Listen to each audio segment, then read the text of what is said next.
is our first time doing one of these. We just kind of wanted to give some insight into what's going on with Calldrip and what's in our heads, what direction we're going. We're excited for 2025.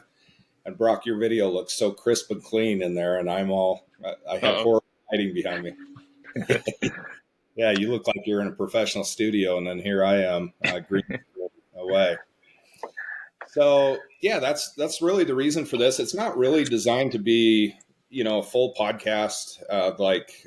What we're thinking is doing something maybe once a month, just to give some updates, send out the recordings to people so we can talk about the latest, greatest stuff, maybe what's going on out in the industry, feedback we're getting from customers and stuff like that. And my plan is to have different people join the meeting, either from our team or customers or some of our partners as well. And I've talked to a few of those people, and we feel like a monthly cadence is probably a pretty good place to start. So that's really what we're all about today. So let's see. Let's first talk about, solving real problems with virtual assistants. Virtual assistants have been pretty new for us. We've been running with them for about, a year now?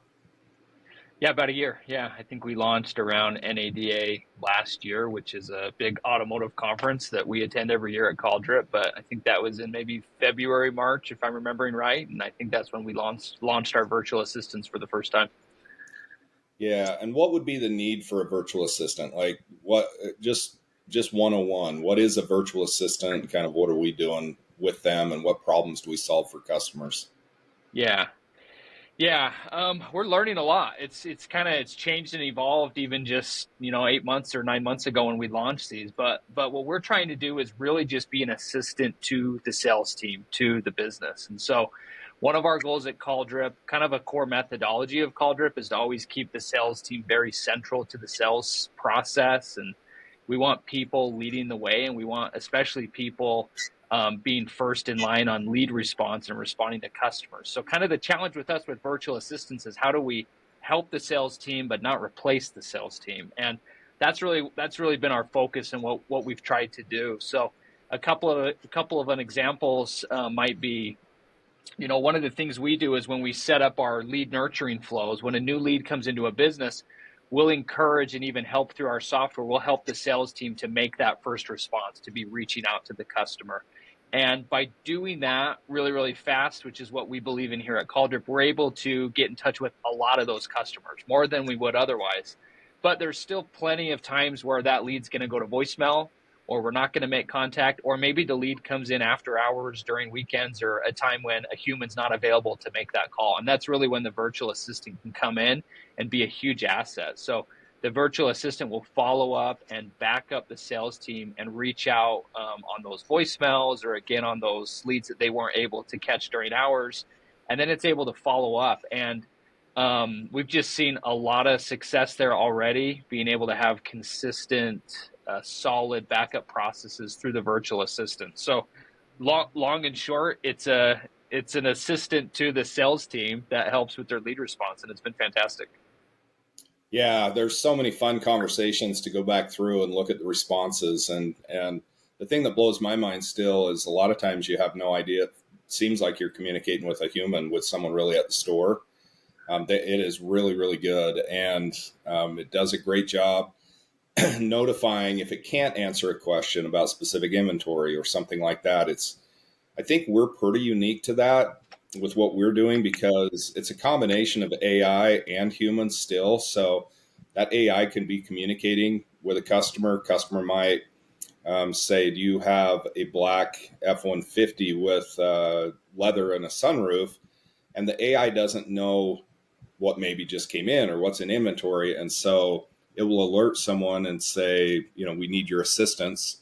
And then a human can get involved. We just looked at a conversation with one of our groups, and the salesman interjected 2 or 3 things. Then he assigned it back over to the virtual assistant. The virtual assistant answered more questions. It got to a point where it needed assistance again. Salesperson got re-involved. That conversation went on for almost a week before that customer ended up ultimately setting an appointment and going into the store. But it's really fun, some of the versatility that we've built into it versus what I've seen out there in the space. Yeah, 100%. Those same things that you highlighted, that's what stood out to me too. And we didn't necessarily know how this would work going into it, but we're seeing it be quite fluid between the sales team and the virtual assistant, just like you said, Forrest. Another thing I've noticed is a lot of times when somebody submits a new lead, they'll almost go dark on the business or on the automotive dealership for a certain amount of time. We see that more often than I realize. So somebody will submit a lead and maybe they catch a cold, maybe they go on vacation, maybe they have something come up in their personal lives, whatever it is, but they'll submit that lead and then we won't hear from them for several days. And so typically inside of a business there's only so many times that we can follow up with that lead before kind of that process stops. But with the virtual assistant we can stay consistent and we can extend that follow-up process. But we've seen a lot of leads that they'll submit a new inquiry and then maybe they won't respond, they won't answer the phone, or we'll think as a human we'll think they're not interested, but actually they've just gone on vacation for a week and they've been busy. And so the virtual assistant will just lightly reach out over a period of maybe 14, 21. We'll even go as long as 45 days, very lightly, very delicately, but we'll reach back out to the prospect maybe a week later and they'll respond and say, oh, I'm so sorry, I was actually on vacation, but yeah, I'm still super interested in that vehicle, super interested in booking that demo, very interested in whatever it is. And they'll re-engage immediately with the virtual assistant. And then just like you were saying, Forrest, the virtual assistant's really just teeing up this back to the sales team. And so at least our virtual assistants, they're always designed to pass that conversation back to a sales rep or schedule a phone call, try to get them on the phone. And that's what it's doing. But the follow-up's been really cool to see. It's been super effective. Yeah, and maybe talking through the virtual assistants, like how do we set one up? Like, is it something that the Calldrip team does? Is it something that if I'm pretty advanced and I'm at a business, I could do it myself? One thing that I early on when we first were developing it and pushed it out to customers, we found that it's not a one size fits all because certain businesses want certain things and their hours are different, and sometimes the training isn't the same one industry versus another. How what have we done to try to make that a good experience for our customers to understand that those are kind of fluid, and we can have one for maybe a parts department, one for a service department, one for sales? Yeah, no, for sure. No, I got you. We do a little bit of both, honestly. So we kind of have our best practice and our templates that we've been learning over this, since we launched this new product. But then it's all super customizable, and whether every business is different, even within a similar industry or within the same industry, every business is a little different in their processes too. So being able to kind of have a template that we start with that makes it really, really easy to get going with the virtual assistants, but then letting the customer know that, hey, you can dial this in and adjust this for whatever it is. So we can work with different schedules, different business hours, different processes, like you said, different departments within the business, really customizable. And so that's been fun too. We've been able to adapt to some pretty cool, unique use cases and see this work. Yeah, thank you for clarifying that a little bit. Actually, sorry to cut you off. I had an example this last week I'll just share, but we had a customer call in and say, hey, we're pretty happy right now with our new lead response, like how our team's doing responding to new leads. But we get a bunch of acquisition leads. So this was a dealership. We get a bunch of acquisition leads, and we would like help from the virtual assistant responding to those acquisition leads. And so we worked with them to set up a virtual assistant specific to just that process, because that was kind of a gap they had identified where their team wasn't able to handle those for whatever reason. And so we were able to jump in and help them. And that's a new program we just launched within the last week or so. And even the initial results of it have been really cool. So Yeah, very cool. kind of fun. Very cool. What do you think, talking about virtual assistants, AI changes daily, it seems like lately. I mean, some of the coolest stuff I've seen in a lot of years, and it's so powerful. But I know one thing that we're working on as a company is broadcast messaging and campaigns, right? So we would be able to utilize a virtual assistant send out a broadcast message, and instead of a human having to reply to that, AI could take. So I could take a list of 1,000 people in my database or whatever, broadcast out a message. Obviously, they've got to be the opt-in and all that good stuff. We're compliant with all of that. But how do you think that's going to change how we use virtual assistants in the future? Do you see it being much different, or what are your thoughts? Yeah, we're excited about this. This will be a new release, a new offering for us that comes out as these broadcast messages. But like you said, so when you send out a message to a bunch of people, maybe you're announcing a promotion or you're whatever it is, it's an end of year sale. It could be anything within your business. You're able to now communicate to your customer base through SMS, which is a really effective way to make contact. And then from those broadcasts, there's going to be potentially a lot of questions and a lot of inbound that comes back from that. So you could have a virtual assistant ready to respond to those questions as they come back in. Make sure that the customer is being responded to quickly. And then as the virtual assistant nurtures that conversation a little bit further along, again, it's going to tee it up to your sales team when that person's ready to engage. So I'm excited to see how this new broadcast works with the virtual assistants that we already have and how those two products work together. Yeah, it'll be fun, exciting stuff for us coming up for sure. Speaking of AI, so obviously we've this past year we've learned a lot and done a lot with the virtual assistants. The thing that I'm really excited about is how we're using AI in our scoring and scorecards, and kind of where that has led us to be able to differentiate ourselves and our platform from the way that we used to score calls for the last decade, right? Maybe just kind of take a minute and talk through your thoughts on how we're utilizing it for scoring calls, what we've done with the multiple scorecards, some of that.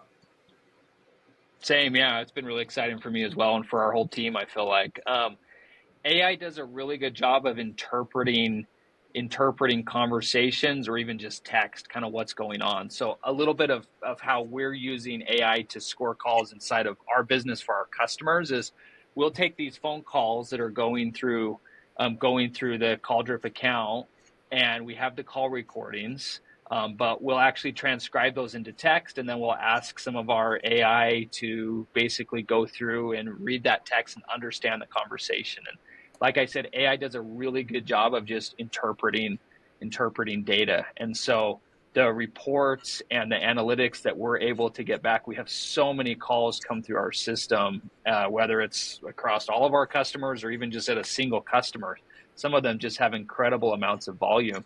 Scoring's always been a really important part of our tool, but it's been really difficult for businesses to be able to stay on top of those calls and scoring. Like in the past, we've given them tools to go in and score their own calls, but that's a time suck for people. It takes a lot of time to listen to a call and go score it and see what's happening. And so we've always felt that, hey, the value's there. This is super, super important, but we just haven't seen customers adopt the scoring in the past like we've wanted.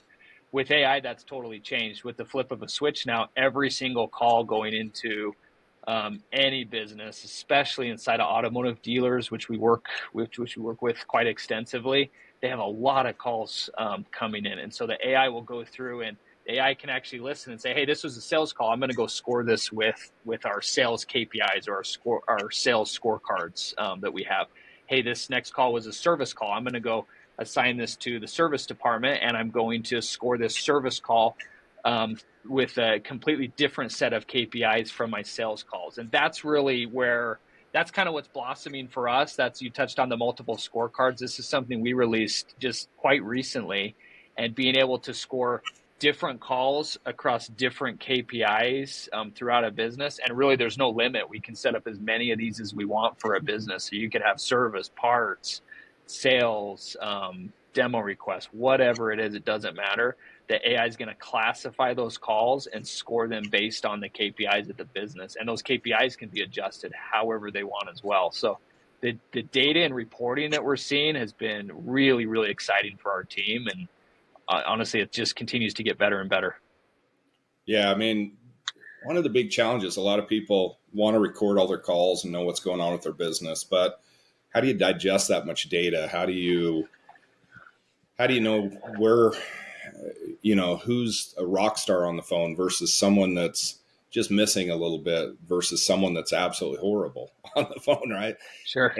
And, I spent a lot of years on the retail side in automotive, and it's been a challenge for decades. I mean, how do we get better? We only get so many opportunities. How do we know what's going on? Who's doing a great job? Who needs training in what areas?